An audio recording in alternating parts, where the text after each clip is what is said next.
우리 오늘 마가복음 15장 34절 말씀 한 절 읽고 위에서 본 십자가 내용이 많아서 이번 주 다음 주까지 하도록 하겠습니다. 마가복음 15장 34절 말씀 우리 한 목소리로 속도를 맞추어서 함께 읽겠습니다. 마가복음 15장 34절입니다. 시작.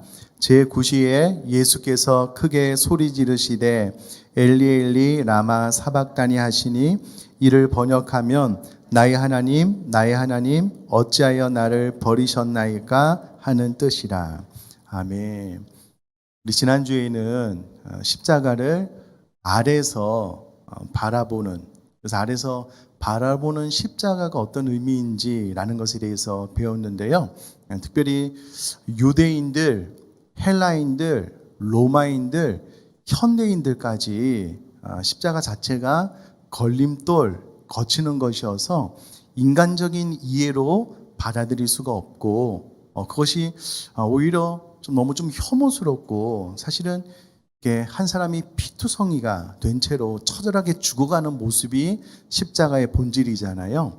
다 이 십자가가 거치는 것인데 이 십자가가 반대로 믿어지고 은혜스럽게 보여진다면 하나님께서 우리들로 하여금 그 십자가를 깨닫게 해주시는 하늘의 지혜를 주신 것이다.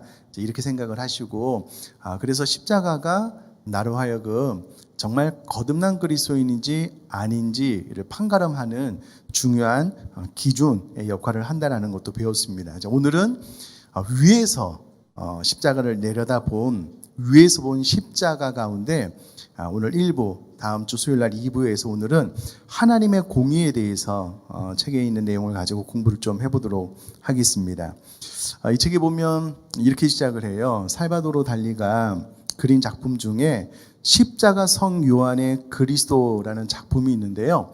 제가 인터넷에 찾아보니까 십자가에서 예수님이 이렇게 머리를 숙이고 있는데 정말 위에서 아래로 내려다본 그런 작품이더라고요. 제가 보여드릴까 하다가 이 그림에 나오는 예수님이 이게 채찍질 자국이 없으시고 너무 근육이 좋으시더라고요. 그래서 보면 우리가 십자가의 본질에서 좀 왜곡될까봐 준비하지는 않았는데요. 핵심은 위에서 내려다본 특이한 그 그림을 보면서 이 책을 쓰신 목사님께서 정말 위에서 내려다보는 예수님의 십자가를 하나님의 관점에서 보면 어떨까라는 생각을 하게 되고 묵상을 하게 되고 이와 같은 내용으로 이제 책을 쓰게 되셨다라는 겁니다. 자, 위에서 본 십자가, 첫 번째 십자가에 드러난 하나님의 공의입니다. 아주 유명한 이야기입니다. 공의와 사랑에 대해서 너무나도 잘 표현을 해준 예화가 하나 있는데요. 아마 들어보셨을 것 같은데 그 미국 뉴욕시 시장 중에 남달리 유명한 시장이 한 분 계신데 라과디아 씨의 일화입니다.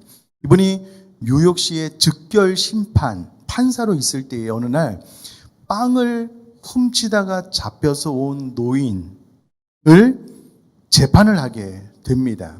그래서 이 라과디아 판사가 묻는 것이죠. 어찌하여 빵을 훔쳤냐고 이렇게 질문을 하니까는요, 이 노인이 이렇게 울먹이면서 대답을 하는 거예요. 너무 죄송하다고.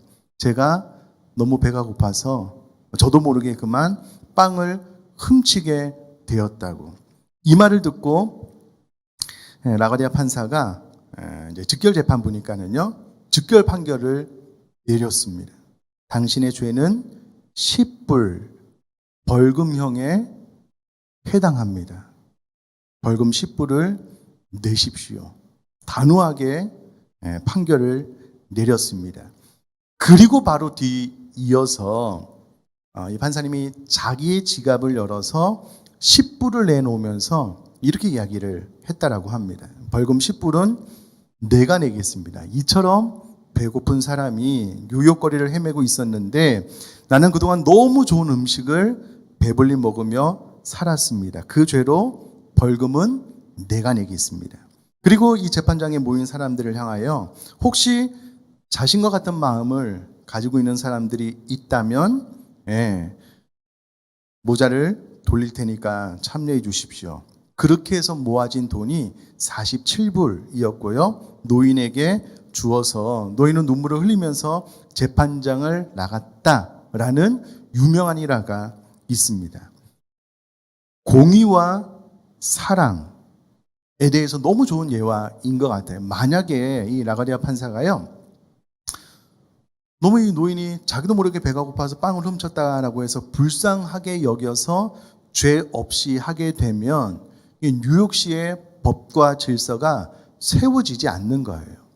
반대로 정확하게 벌금형을 내리고 난 다음에 이와 같이 사랑을 베풀지 않으면 뉴욕시가 삭막하게 되겠지요.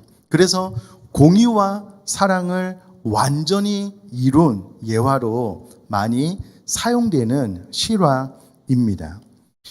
공의만 앞세워서 사랑을 베풀지 않으면 너무나도 삭막한 세상이 되기 때문에 판결과 사랑을 같이 한, 그래서 공의와 사랑을 적절히 베푼 이 라가디아 판사의 이야기가 귀감이 되고 있습니다. 자, 이와 같이 우리들이 믿고 있는 사랑의 하나님도 사랑만 강조해서는 되지 않고요, 반대편에 공의의 하나님이 있어야지만 공의의 하나님도 사랑의 하나님도 완전해질 수 있다라는 겁니다.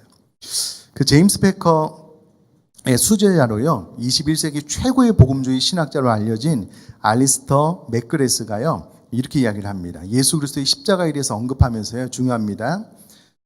사랑의 하나님에 대한 믿음의 중심에 죽음과 절망의 상징, 십자가에 달려 죽은 한 사람에 대한 두려운 그림이 놓여 있는 이유는 무엇인가?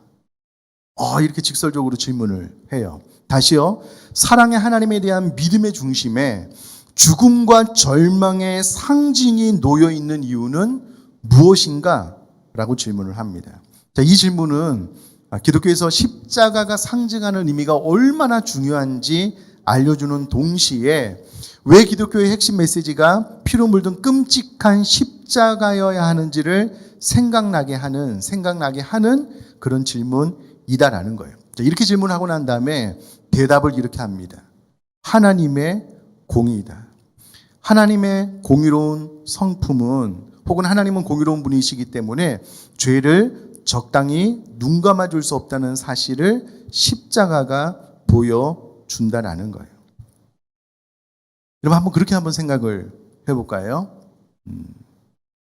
가끔 이제 그런 뉴스 보실 텐데, 한 가정의 가장이 어린 아이들을 생각하면서 그날 저녁에 치킨을 사가지고 집으로 들어가는데 그만 음주운전, 자에게 취해서 죽게 된 거예요. 그럼 그 음주운전을 한 사람이 재판장에 섰는데 판사가 허허허허 뭐 그럴 수도 있지요. 이렇게 그냥 용서했다라고 한번 생각을 해보셔요. 도시 전체를 마약을 판매해서 마약 중독자를 생산해서 그들의 삶을 피폐하게 만든 사람이 재판장에 섰는데 판사가 허허허 뭐 그럴 수도 있지, 그냥 가볍게 용서해 줬다라고 한번 생각을 해보셔요. 그러면 이런 이야기를 들으면 사실은 좀 우리가 그 현장으로 들어가서 이 한 가정의 가장이 그 어린 두 아이들을 생각하면서 치킨을 사가지고 들어가다가 아무 잘못 없이 음주운전자에게 치여서 죽고, 그런 사람이 죄에 대한 대가를 지불하지 않는 이 세상을 생각을 하면 너무나도 불공평하잖아요. 공의롭지 않잖아요. 근데 여러분, 우리가 하나님을 생각할 때 자칫 하나님은 무조건 사랑의 하나님이셔야 돼. 우리가 어떤 죄를 지었던 다 용서해 주는 하나님이 좋은 하나님이야 라고 착각을 할 수가 있는데 절대 그렇지 않습니다. 여러분, 그가 어떤 죄를 지었던 무조건 아무 대가 없이 용서해 주면 하나님의 사랑도 하나님의 공의도 세워질 수가 없는 겁니다. 우리는 하나님을 사랑의 하나님으로 안과 동시에 진노하시는 하나님으로 정확하게 이해하는 것이 중요합니다. 그래서 구약성경 나훔에서요 이렇게 이야기를 합니다. 나훔 1장 2절인데요. 여호와는 질투하시며 보복하시는 하나님이시니라. 여호와는 보복하시며 진노하시되 자기를 거스르는 자에게 여호와는 보복하시며 자기를 대적하는 자에게 진노를 품으시며, 여기서 진노한다는 말은 화를 내고 분노한다는 말입니다. 이 하나님의 진노가 구약에 얼마나 많이 나오냐면요, 구약 성경에 580회 이상 나오고요, 얼마나 이 진노에 대해서 다양한 언어를 사용하고 있는지 20개 이상의 단어가 사용되어지고 있습니다. 그러나 하나님의 진노는 우리가 생각하는 것처럼 그냥 사람이 진노를 내는 자제력을 잃고 화를 내는 것을 의미하지 않습니다. 하나님의 분노는 의로운 분노고요, 정확한 공의를 이루는 분노라는 겁니다. 이러한 하나님의 분노를 소위 법정적 분노라고 하는데요, 하나님은 정확하게 공의를 행하시는 재판관이시다라는 거예요. 그래서 제임스 패커는요, 하나님의 공의를 이렇게 표현을 했습니다. 한번 들어보셔요. 하나님의 죄를 처벌하심으로 진노를 표출하시는 것이 도덕적으로 의심스러운 것이 아니라 오히려 그런 식으로 그분의 진노를 보여주지 않으시는 것이 도덕적으로 의심스러운 것이다. 하나님의 모든 죄와 잘못에 대해 마땅한 징벌을 내리지 않으신다면 그분은 의롭지 않다라는 겁니다. 데렉 티드볼도 이렇게 이야기를 했는데요, 하나님의 악행에 대해 진노하시는 것은 그분의 영광의 일부라고 하면서 이렇게 이야기를 합니다. 또 들어보셔요. 하나님이 자신이 창조한 사람들이 제멋대로 사악하고 파괴적인 행동을 저지르고 다른 사람들에게 비인도적 행위를 저지르는데도 책임을 추궁하거나 그들이 하는 일에 대해 불쾌감을 표현하지 않는다면 어떻게 우리의 예배를 받기에 합당한 분이 되실 수 있는가? 정확한 표현입니다. 마이클 그린도 비슷하게 설명을 하는데 또 들어보셔요. 하나님의 어떠한 대가도 요구하지 않고 단순히 용서하시는 분이라면 이것은 철저한 무관심이다.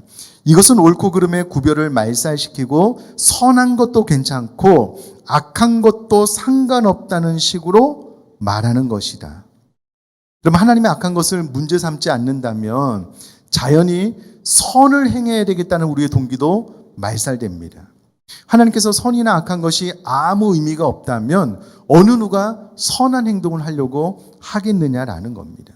그러므로 악에 대한 하나님의 분명한 진노와 심판은 축복입니다. 여러분, 혹자는 이렇게 이야기를 해요. 하나님이 사랑의 하나님이라면 어떻게 그렇게 어마무시한 지옥을 만들 수가 있는가? 지옥만 생각해도 하나님은 사랑의 하나님이 아니다. 그렇게 이야기를 해요.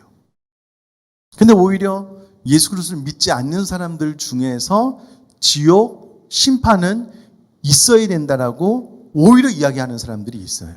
이 세상에 법이 있기는 하지만 어떤 분들은 권력, 돈으로 인해서 본인의 죄에 대한 대가를 지불해야 되는데 피해가는 경우가 있잖아요. 혹은 너무나도 큰 죄를 지었는데 그가 스스로 자살해서 죽었다든지 이런 사람들. 그런 사람들에 대해서 반드시 그 죄에 대한 대가가 있어야 된다. 지옥은 있어야 된다. 이렇게 말하는 사람들도 있어요. 근데 우리는 자칫 착각을 해서 하나님을 사랑의 하나님으로만 생각을 해서 공의의 하나님이 약화되는 것은 성경적으로 바른 개념이 아니다라는 겁니다. 여러분, 앞서 제임스 패커, 데렉 티드볼, 마이클 그린도 똑같은 이야기를 했는데요. 하나님이 공의를 행하지 않고 무조건 용서하고 사랑하고 악을 악으로 갚지 않으면, 그에 대한 대가를 지불하게 하지 않으면 하나님은 예배 받으실 수 있는 하나님이 되지 못한다라는 거예요. 그래서 하나님의 공의가 반드시 필요하다라고 이야기를 합니다. 자, 그러면 하나님의 공의의 결정체가 무엇이냐? 예수님의 십자가라는 겁니다. 예수님의 십자가. 여러분, 신학자들이 그렇게 대놓고 질문을 해요. 저도 한번 질문을 해볼까요? 예수님을 누가 십자가에 못 박았을까요? 다시요. 예수님을 누가 십자가에 못 박았을까요? 로마 병정이요? 우리요? 물론 우리 죄가 맞지만 정확하게 하나님이 못 박았다라고 이야기를 합니다. 정확합니다. 왜냐하면 우리 죄에 대한 대가를 지불해야 마땅한데 이 죄를 대신하여 하나님께서 본인이 인간의 몸을 입고 이 땅에 오셔서 본인 자신을 십자가에 죽이심으로 하나님의 공의를 이루셨고요. 이것을 하나님께서 친히 행하셨다라고 이야기를 합니다. 예수 그리스도의 죽음이 하나님의 공의를 만족시키기 위한 대속의 죽음이다라는 것은 너무나도 자명한 사실이고요. 그래서 십자가는 진정 하나님의 공의를 이룬과 동시에 우리를 향한 하나님의 사랑을 보여주는 상징이다라는 거예요. 우리가 분명하게 알아야 할 것은 하나님과 우리가 화목하지 못하는 것은 죄 때문인데요. 이 죄 문제를 해결해 주시기 위해서 하나님께서 다른 방법을 택하시지 않고 자신의 아들을 십자가에 내어주심으로 죄 문제를 해결하여 우리와 화목하게 하셨다라는 겁니다. 그러므로 십자가에 예수님을 못 박으신 분이 누구냐면 하나님 자신인 거예요. 왜요? 우리 죄 때문에. 우리 죄를 용서해 주시고 하나님의 공의를 이루시기 위해서. 우리가 우리 죄에 대한 대가를 지불해야 되는데요. 그 죄에 대한 대가를 하나님 자신이 인간이 되셔서 이 땅에 오셔서 십자가를 지심으로 하나님의 공의를 이루셨다라는 거예요. 그런 말미암아 우리가 의롭게 되었는데요. 로마서 5장 10절은 이렇게 이야기를 합니다. 그러므로 우리가 믿음으로 의롭다 하심을 받았으니 우리 주 예수 그리스도로 말미암아 하나님과 화평을 누리자. 이 십자가는 하나님의 공의를 완벽하게 만족시켜 주셨기 때문에 그 십자가로 말미암아 우리 죄가 용서함 받아 하나님과 화목하게 될 수 있었다라는 거고요. 십자가 사건을 통하여 죄악된 인간의 죄 문제를 해결하고 하나님 앞으로 나아갈 수 있는 길을 하나님께서 친히 열어 놓으셨다라는 겁니다. 자, 그런데 여러분 이와 같은 사실을 정확하게 이해하지 못했던 루터가요, 참 많은 고민이 있었는데요. 루터가 이 사실을 깨달았을 때 종교개혁이 일어났는데요. 1500년 초에 비덴베르크의 한 수도원에서 이 루터가 로마서 1장 17절을 읽고 있었는데요. 제가 한번 읽어드릴게요. 복음에는 하나님의 의의가 나타나서 믿음으로 믿음에 이르게 하나니 기록된 바 오직 의인은 믿음으로 말미암아 살리라 함과 같으니라. 근데 여러분, 이 루터가 로마서 1장 17절을 너무 싫어했다라고 합니다. 왜냐하면 이 구절을 처음에 오해를 한 나머지요, 죄인들에게 요구하시는 하나님의 거룩하고 완전한 의를 자꾸 생각을 한 거예요. 루터는 언제나 자기 죄 문제로 인하여 고민이 많았는데요. 그가 그 스스로 아무리 의롭게 살려고 해봐도 이게 안 되는 거예요. 완벽하게 이 죄 문제를 해결할 수 없는 거예요. 그런데 하나님께서 죄인들에게 거룩하고 완벽한 의를 요구한다라고 자꾸 생각을 하고 이 구절을 보니까 복음에는 하나님의 의가 나타났는데 그 하나님의 의를 사람 편에서 완벽하게 지켜야만 되는 것으로 자꾸 오해를 하니 이 구절을 무척 싫어했다라고 합니다. 그런데 어느 순간 이 하나님의 의라는 말을 하나님의 심판의 자리에서 죄인들에게 요구하시는 공의 차원의 의라고 생각하다가 깊은 절망을 하다가요, 어느 순간 후반절 말씀이 마음속에 훅 들어온 거예요. 오직 의인은 믿음으로 말미암아 살리라. 본인이 행위로 의로 완벽한 삶으로 그가 살아가는 것이 아니라 오직 의인은 믿음, 하나님께서 자기 자신을 십자가에 못 박아 죽으심으로 하나님의 공의를 이루어서 우리 죄를 용서해 주신 이 사실, 그러므로 하나님께서 우리를 의롭다고 칭의해 주신 이것을 믿음으로 살아가는 존재가 의인이다, 사람이다라는 것을 깨닫게 되는 순간 마음에 하늘의 빛이 임했다라고 고백을 합니다. 복음에서 드러난 의의는 하나님이 우리 인간에게 요구하시는 인간의 행위로 얻는 의의가 아니라 예수 그리스도의 십자가로 말미암아 우리 죄가 용서함 받아서 믿음으로 말미암아 칭의를 얻게 된 의이다라는 것을 깨닫게 되는 순간 그는 믿음으로 인한 구원의 비결을 발견하고 완벽한 자유를 얻어서 칭의 교리를 말하게 되었다라는 거예요. 자, 다음은 루터가 깨닫는 내용입니다. 또 한번 들어보셔요. 나는 하나님의 의와 오직 의는 믿음으로 말미암아 살리라는 말씀 사이의 연관성을 깨달았다.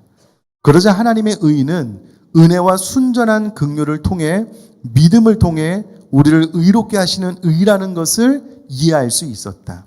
그래서 나는 거듭난 것을 느꼈고 천국으로 향하는 활짝 열린 문을 통과해 들어갔음을 느꼈다. 성경 전체가 새로운 의미를 띠게 되었다.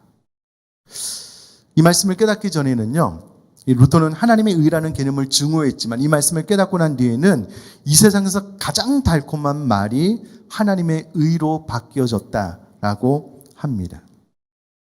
왜냐하면 우리 죄를 하나님의 공의를 이루시기 위해서 자기 자신을 십자가에 못 박아 죽이심으로 우리 죄를 용서하고 그로 말미암아 우리를 칭의, 의롭다 하신 것을 깨닫게 되었으므로 너무나도 자유케 되는, 행복하게 되는, 그래서 종교 개혁을 힘있게 할 수 있었던 그런 이유가 바로 이 말씀에 대한 깨달음이었다라고 이야기를 합니다. 그러므로 십자가는 하나님의 공의를 이루신 현장이다라는 겁니다.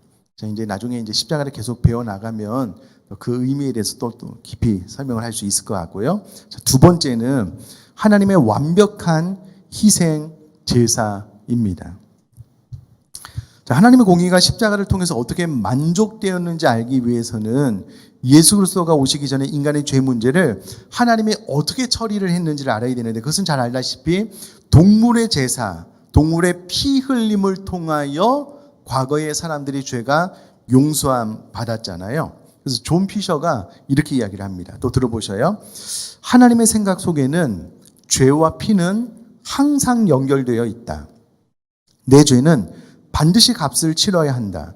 내가 내 피를 흘려 값을 치르든지 아니면 다른 누가 나를 위해 값을 치러야 한다. 소를 잡든 양을 잡든 피를 흘려야 하고 결국 완전한 제물이 희생되어야 한다. 누가 대신 피를 흘리지 않고는 살아있을 수 없다. 그러니까 하나님의 생각 속에는 늘 이 죄와 피가 연관이 되어져 있고요. 피를 흘리지 않고서는 죄 문제가 해결되지 않는다라는 것은 구약 성경 전체에 아주 강조적으로 설명되고 있는 핵심적인 내용이다라는 거예요. 그러면서 그 이유를 성경은 이렇게 이야기를 하는데요. 레위기 17장 11절 말씀입니다. 육체의 생명은 피에 있음이라. 내가 이 피를 너희에게 주어 제단에 뿌려 너희의 생명을 위하여 속죄하게 하였나니 생명의 피에 있으므로 피가 죄를 속하느니라. 아멘. 생명이 피에 있기 때문에요. 우리가 죄를 지으면 그 죄에 대한 대가를 지불해야 되는데 나 대신 어떤 다른 짐승이 죽음으로 그 피를 흘리게 되고 그 피가 죄를 속하게 된다라고 이야기를 합니다. 그럼 구약 제사 제도를 통해서 하나님 우리에게 분명히 보여주시는 메시지가 바로 피 흘림을 통하여 죄 사함이고요. 마찬가지로 예수 그리스도의 십자가 사건은 예수 그리스도의 보혈을 상징하고 그 피 흘림을 통하여 우리 죄가 사함 받았다라는 것을 상징하고 있죠. 자, 존 피셔는요, 어느 날 아침 레위기를 읽다가 이 짐승들의 제사가 실제적으로 얼마나 끔찍한 제사였는지 묵상한 적이 있다라고 하는데요. 그 이야기를 그대로 옮겨보면 이렇습니다. 한번 들어보셔요. 나는 소, 염소, 양을 죽일 준비를 하고 하루를 맞는 제사장이 되는 상상을 했다. 존 피셔가요. 여러분도 한번 그 현장 안으로 들어가서 상상을 해보시면 좋을 것 같아요. 내가 제사장이 됐다라고 생각을 해보고요. 가죽을 벗기고 내장과 지방을 제거하고 각을 뜨고 비둘기라면 머리를 비틀고 날개를 찢어내고 그런 다음 여기저기 제단에 다른 제사장들의 발가락과 귓볼에 계속 피를 뿌린다. 얼마 전에 제 친구 목사를 만났는데요. 차 안에서 어떻게 그런 이야기를 했어요. 본인이 옛날에 닭을 잡아본 적이 있대요. 닭을 어떻게 잡냐고. 나는 생선도 못 잡는다고. 본인이 닭 모가지를 비틀어가지고 잡은 이야기를 리얼하게 차에서 해주는데요. 사실 저는 그런 게 좀 무서워요. 옛날에 제사장으로 태어났으면 못했을 것 같아요. 근데 여러분 상상을 해보셔요. 제사장이 되어서 가죽을 벗기고요. 내장과 지방을 제거하고 각을 뜨고 비둘기라면 비둘기 머리를 비틀고요. 날개를 찢어내고 그런 다음 여기저기 제단에 다른 제사장들의 발가락과 귓볼에 계속 피를 뿌린다. 계속이요. 그 냄새와 낭자한 핏자국과 파리떼와 쓰레기를 상상해보라. 게다가 이런 일은 끝이 없다. 제사장이 방금 황소를 죽이고 막 제사를 마쳤는데 한 사람이 나타나 이렇게 말한다. 저를 위해 희생 제물을 드려 주십시오. 제가 이웃집 부인과 동침하고 말았습니다. 내가 제사장이었다면 소를 잡는 대신 그를 잡을 것 같다.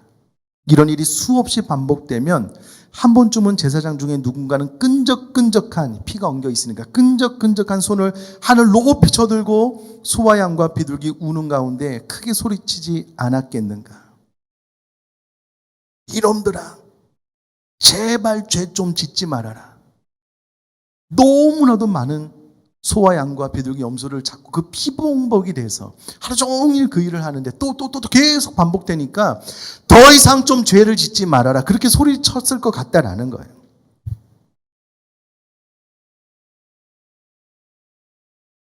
여러분, 이게 보통 문제가 아닙니다. 제가 처음 전도사 사역을 나가서 담임 목사님이 설교를 너무 잘하셨어요. 그 목사님 설교가 지금도 막 기억이 나거든요. 그때 들었던 설교의 내용 중에 하나가 이거예요. 이거를 가만히 생각을 해보면 오늘날로 이야기를 하자면 집에서 애완동물 키우잖아요. 가족처럼. 내가 죄를 지었어요. 집에서 키우는 애완동물을 끌고 가서 나 대신 죽이는 거예요. 내 죄를 용서함 받기 위해서. 가족을. 그런 느낌이다라고 생각을 해보면 이 죄에 대해서 얼마나 이 치가 떨리는 일이겠냐고요. 여러분, 예수님은 인간 대신 십자가에 달려 죽으셨는데 죄 문제가 없다면 예수님께서 십자가를 지을 필요가 없으셨잖아요. 이 십자가는 일종의 피 흘림의 제사인데 여러분, 구약의 그 많은 제사를 예수님께서 단 한 번의 제사로 종결시키셨잖아요. 여러분, 요세푸스의 계산, 예수님 그 당시에 그래도 그 역사적인 사실을 가장 합리적이고 논리적이고 사실적으로 표현한 학자 가운데 한 명이 요세푸스인데요. 요세푸스의 계산에 의하면 6월절 하루 동안, 6월절 하루에 하루 동안 잡는 양의 숫자만 무려 25만 6천 마리였다라고 합니다. 6월절 하루에. 자, 그럼 이스라엘 역사에 예수님께서 오시기 전 거의 1500년간 흘린 동물의 피의 양은 얼마나 됐을까요? 여러분, 양만 잡았을까요? 소도 잡고 염소도 잡고 비둘기도 잡고 다 잡아야 됐는데요. 요세푸스의 계산에 의하면 6월절 하루 동안 잡은 양의 숫자만 무려 25만 6천 마리. 다른 양들과 합치면 하루에 1500년 동안 얼마나 많은 동물들이 희생됐을까요? 그럼 하나님은 왜 이렇게 많은 수의 동물을 죽게 하셨을까요? 생각해 보면 예수 그리스도의 보혈의 가치가 얼마나 높은지를 웅변적으로 말씀하기 위함이 아닐까요? 예수님은 단 한 번의 피 흘림을 통하여 구약의 그 많은 제사를 종결, 완성시켜 버리셨어요. 다시 제사를 드릴 필요가 없는 예수님의 보혈의 가치가 구약의 그 많은 짐승들의 피와 견주어서 비교할 수 없을 만큼의 가치가 있다는 것을 이와 같은 데이터들로 우리가 확인을 해볼 수가 있다는 거예요. 그래서 십자가의 의미에 대해서 누군가 이런 말을 했습니다. 어떤 문제의 심각성 정도는 그 문제에 대한 해결책의 강도로 알 수 있다. 문제가 크면 해결책도 클 것이다. 인간의 죄의 문제가 작은 것이었다면 하나님은 한 권의 책을 보내실 수도 있었을 것이다. 그러나 하나님은 아들을 보내셨다. 그것은 이 죄의 문제가 얼마나 크고 심각한지를 우리에게 알려준다.